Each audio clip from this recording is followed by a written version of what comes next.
That's fine. We have to put on our big boy pants and think about the future. Yeah. Welcome to a special edition of On Fire Family Happy Hour. Cheers.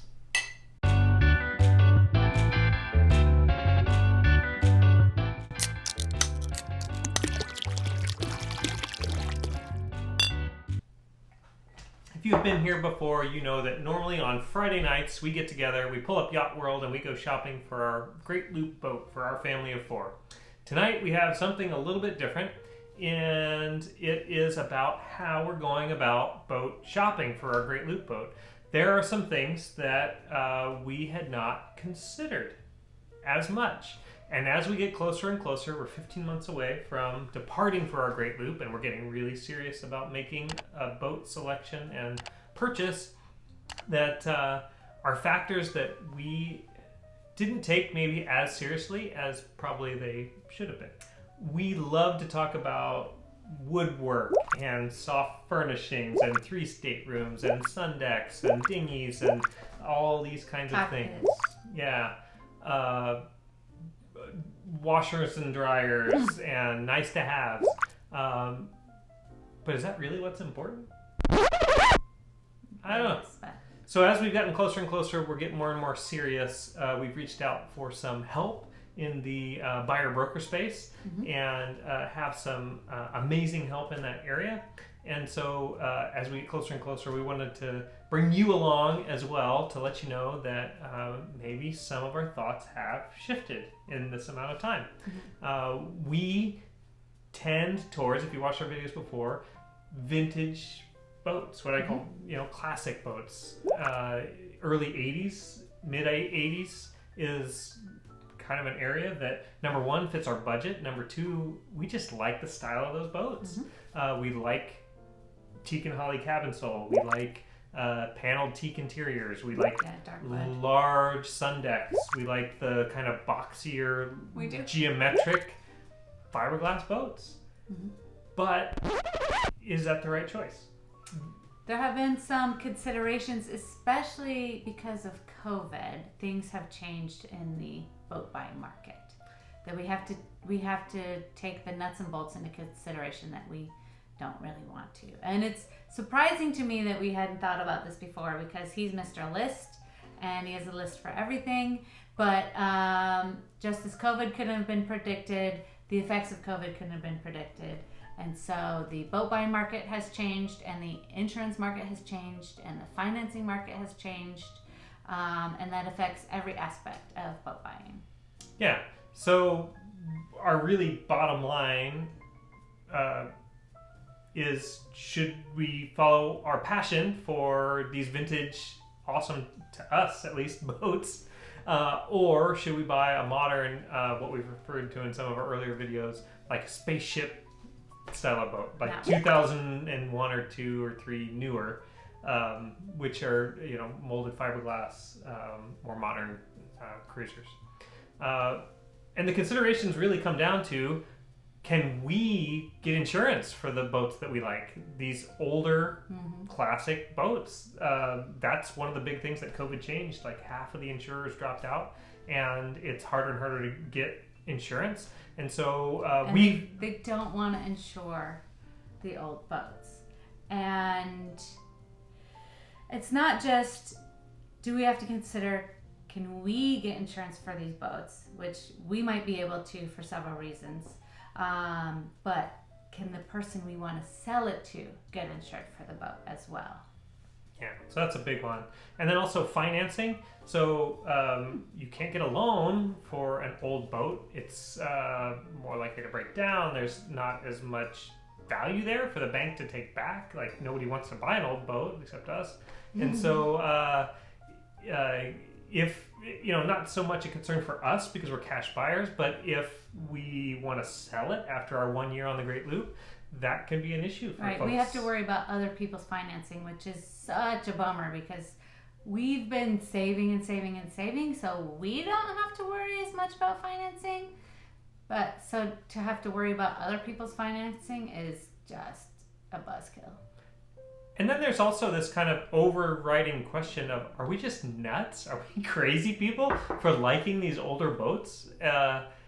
There's clubs for this. I'm in them, but am I just signing up for a club of other crazy people that like vintage boats? And does that put us in a small niche where nobody's going to want this boat when we're done with it, or not? And so that's kind of a hard one to wrap our head around, because we live in a kind of a microcosm of loving these old beauties to us, but we know that that's not the current fashion for people either on the loop, which is a consideration, right? It's not a popular loop boat. If you're not in one of those, does that mean that you really limit your ability to sell the boat when you're done?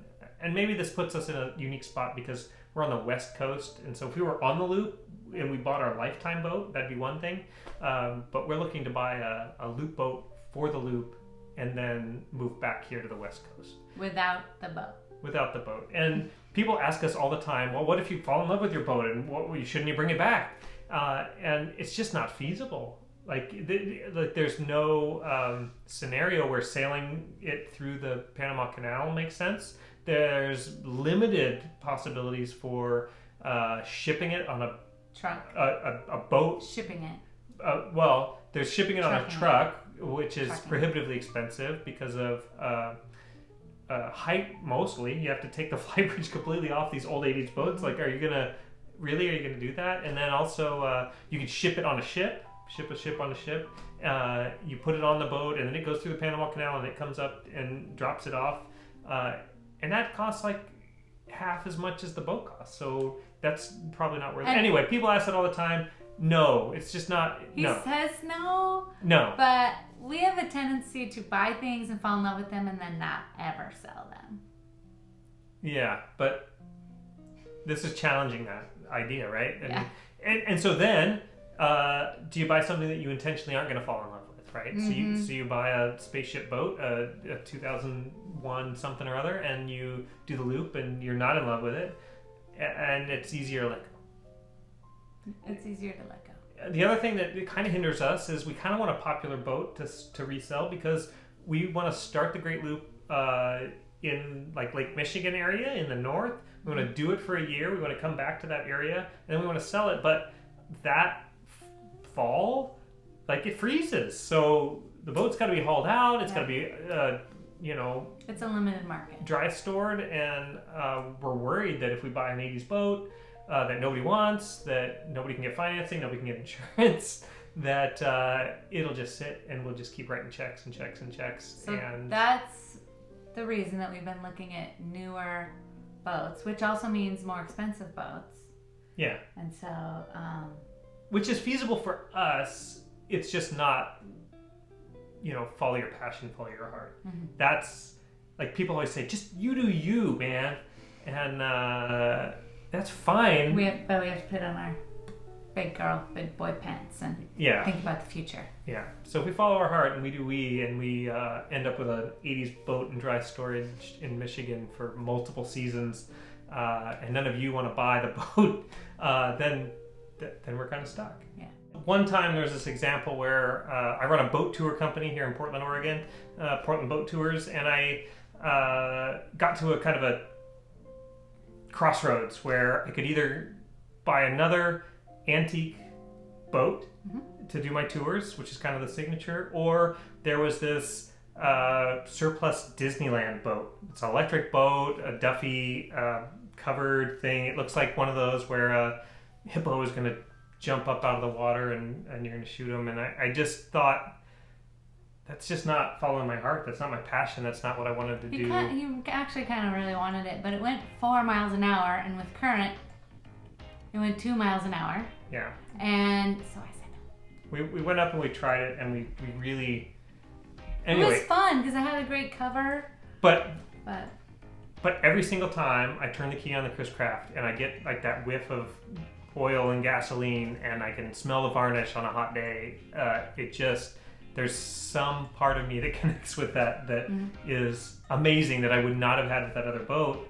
And I wonder if this is a situation where, following what we really are passionate about, we really like these older boats, we would be better served, or if that's just folly, complete So like hard to ridiculousness.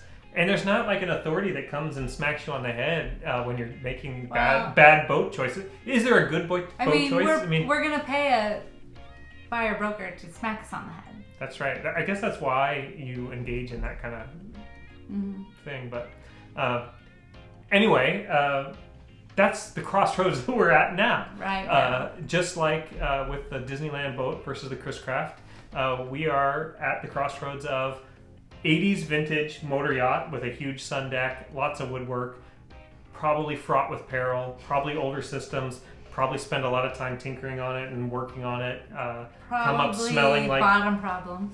Yeah, blisters maybe, come up smelling like gas and oil like once a week. But would I love every minute of it? Would I love every minute of it like 2 years later when it's still in dry storage in Michigan and we're just like, this.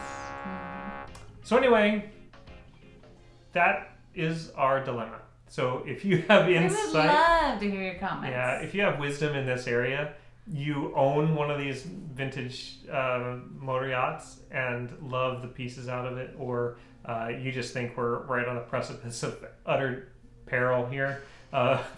Either way, just put a comment. But that's what we're wrestling with. So you might see some newer, more expensive boats on our channel. It's because we're considering newer, more expensive boats for people after us to be able to insure, to be able to finance, and to be able to pick up where we leave off and do the loop after we do the loop, so that the boat continues on and we come back here and we probably buy a vintage boat. So yeah. Anyway, thank you guys for coming along for the ride and at least hearing us out. And we wish you well, and wherever you are in your boat journey, something brought you here, and we thank you very much for watching. Please subscribe so you can see where we end up. There's a boat out there for us, and if you want to know the end of the story, go ahead and subscribe so you can be there when we find it. All right. Cheers.